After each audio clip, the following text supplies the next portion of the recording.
3.9 liter. Thunderbird, Lincoln LS. And this one here started out in 2003. Standard engine.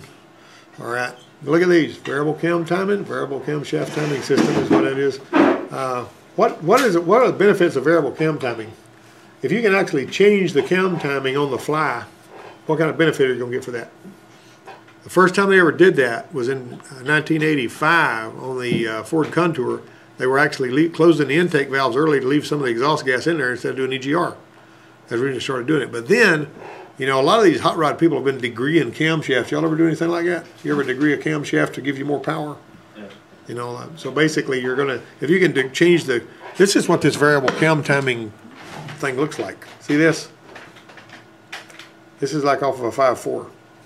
And these things will make a rough idle and all that kind of thing. Believe it or not, they make a little thing, see, where you can go and drop a little triangular piece of metal in there and lock that up so that it never moves again. You know, so that you don't have variable cam timing anymore, because some people are, you know, don't like fooling with it anyway.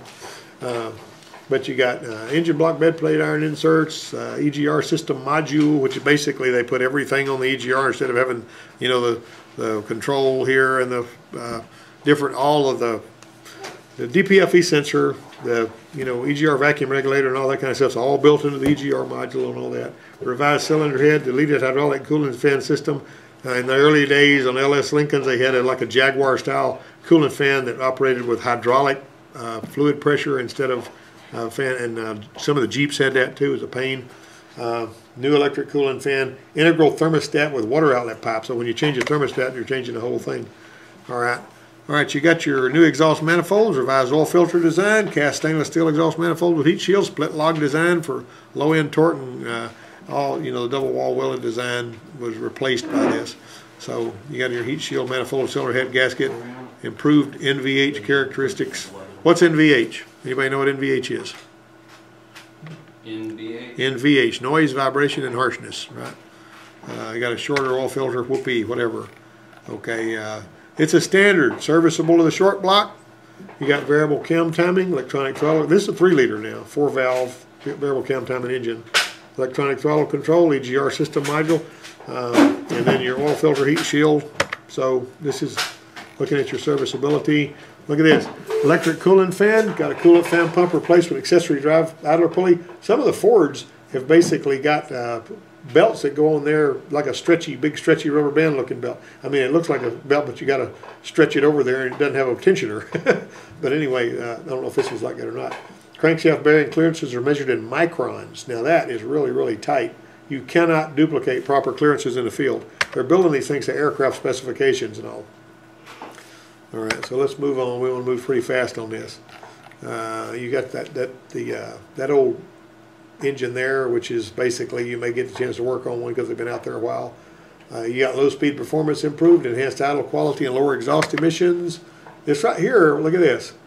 Your valve timing. This is what your valve timing pie chart looks like. You know, this is how it's moving. The angles it's doing. Valves fully open, advanced, valves fully retarded, and they were just trying to give you a visual there so you could get a notion of what it was like. For a given engine speed range, there's only one optimum intake valve opening position. So if you're talking about a particular speed range, there's only one intake valve opening position that really works well for that one. And so this variable cam timing actuator is operated by oil pressure to adjust the intake camshaft as it opens and closes the valves. And so look at here, when the actuator is advanced, intake camshaft opens the valves at 30 degrees before, then closes them 36 degrees after bottom dead center. So this is really being fine-tuned while you're going. When the actuator is fully retarded, the intake camshaft can open valve 17 degrees. You can read that as good as I can. The variable cam timing is able to actuate the intake camshaft at any position between those two values. You got it? For all engine speeds and power levels, there's an optimum intake valve opening position. So they're getting the best out of this thing at every speed. It's keeping their power curve right there where they want it to be. And there you got your components here. See, item number 1 is your VCT actuator. You're going to recognize that. Okay, item number 2 is your intake camshaft, because it's up here on the intake side of the engine.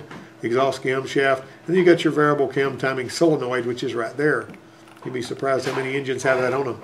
That 2005 Kia that Garrett put the engine in had one of those variable cam timing setups on it, and he actually broke the solenoid, or it may have been broken already, I don't know. No, the engine he was putting in there came with a solenoid broken, and the one that was on the other engine wouldn't fit. You got cam position sensors mounted to the rear of the cylinder heads, solenoids, actuator assemblies, spider and bracket assemblies, so on and so forth. So we're going to look a little bit closer at that. Now there's your cam. The PCM monitors and controls the phase of the intake camshaft by looking at that sensor right there. And then you got a toothed wheel. See that toothed wheel? It's spinning past that sensor, and it's creating a signal. The computer knows where that camshaft is, and so on and so forth. You see and you see the cam actuator looks similar to the one I showed you over here. This is for a different engine than what you're looking at there. So you got your vane housing, your rotor, and your sprocket. See, the sprocket's bolted to that. And you can say it's changing the relationship between the gear and the camshaft, so you can do that. All right, you see there's not really a lot here. Now look at that. All pressure acts on the rotor vanes, advances or retards the camshaft position. Spring pressure on the Teflon seal separates each advance and retard chamber. See those seals, the little Teflon seals right there? That's basically whenever the oil is pumped on one side, it moves it one way, and the other side moves the other way. That's not rocket science. Now this right here is your spider bracket. It retains all VCT system components. It provides an attachment point to the cylinder head. All pressure routes through this. The bore in which it operates to control flow. And there's a bushing on when it. But look at that. You may see a question about that in your test. The spider assembly, right? A spider bracket contains a filter. If the filter becomes plugged, you got to clean it or replace the spider bracket. Always determine the source of contamination. If you got a clogged filter, that stuff came from somewhere, and that's the point. As the filter plugs over time, variable cam timing response will be slower. If the filter plugs completely, the system will not respond. You will get a code. This is a cutaway of it. That's what it looks like. Spider bracket's got a single oil gallery that leads directly from the cylinder head to support to the solenoid bore. Advanced oil gallery and retard oil gallery. So you got advanced and retard. It's actually driving it both ways. When oil is directed to advance it, the oil in retard chambers is vented, and that's fairly simple. You understand what you're seeing there? Oil coming in, goes in, and goes through this little valve right here. As that solenoid moves that, you can see how it changes the flow, and it lets it advance and retard it and all that. And so, number one, look at there, locking plunger. Got that? Plunger receiver. When the engine shut off, the intake camshaft is in a fully retarded position, and the PCM requires the camshaft to be fully retarded for good starting, and so you don't have noise. So to keep it retarded, the rotor vane and camshaft are coupled to the sprocket with a spring-loaded locking plunger.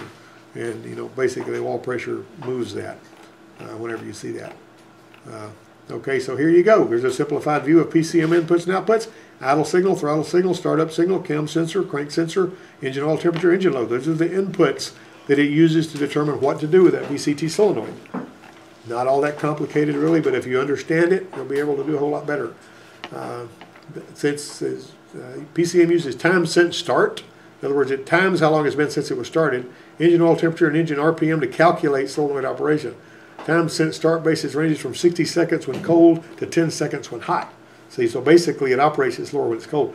It's fully disabled at temperatures below 18 degrees Fahrenheit. So it's not going to work if it's really, really, really cold outside. The system reaches normal operation with oil temperature above 32. So there's a window between 18 and 32, right? When it's not going to operate the same as it does when it's at normal.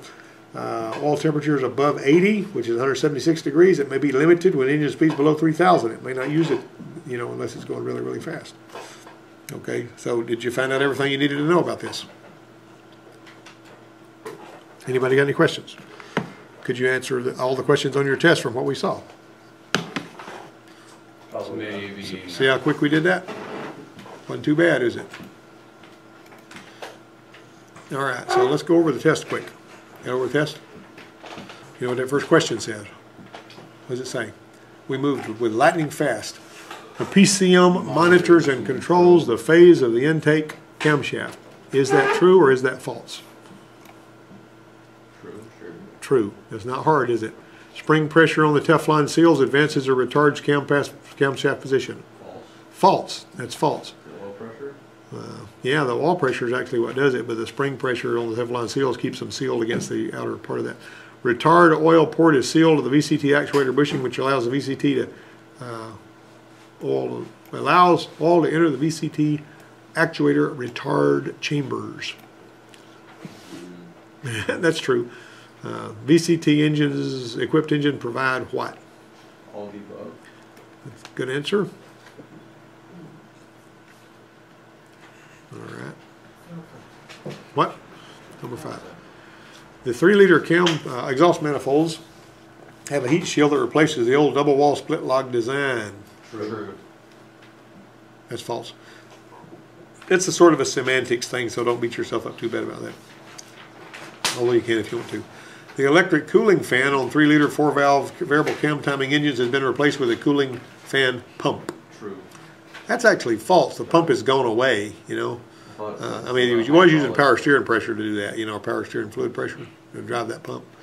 The electric cooling fan on a 3-liter 4-valve variable cam timing engine has been replaced with a cooling fan pump, and that was wrong, right? Everybody understand that? That's a falsie. Crankshaft bearing clearances are measured within thousandths of an inch. True or false? True. What are they measured in, y'all? What did I say? Something about aircraft. Microns. What's a micron?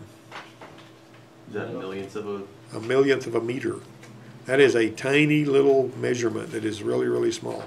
Do you know how big, you know, the cabin air filter filters everything out that is bigger than 25 microns.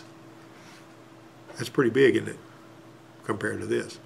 You got me 25 microns is a tiny little amount.